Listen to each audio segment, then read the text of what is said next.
So each one of these chairs, they are entirely foldable, supports 300 pounds. So with this one, you have two options. You can just do kind of like this, as you can see over here. So you can use this one as a chair, like as a regular chair. And by the way, I'm 5'10" and I fit perfectly here. I weigh 180 pounds, so that's not an issue.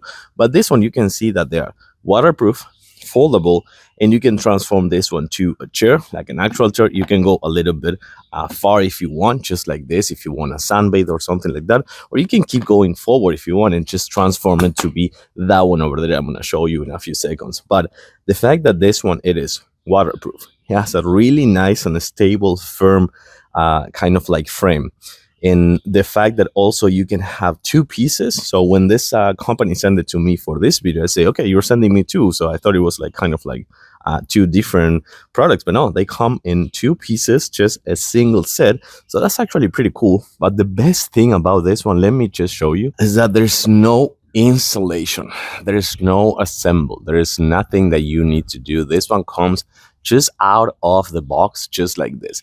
They're gonna come folded, so the only thing you would have to do is unfold them, and that's pretty much it. But I gotta say, you have two waterproof, foldable, no assemble needed. Just open the box, drop it in your patio, or just take them to the camping area, the beach, or just hiking, fishing, whatever. These ones are gonna be really cool just to chill in your patio.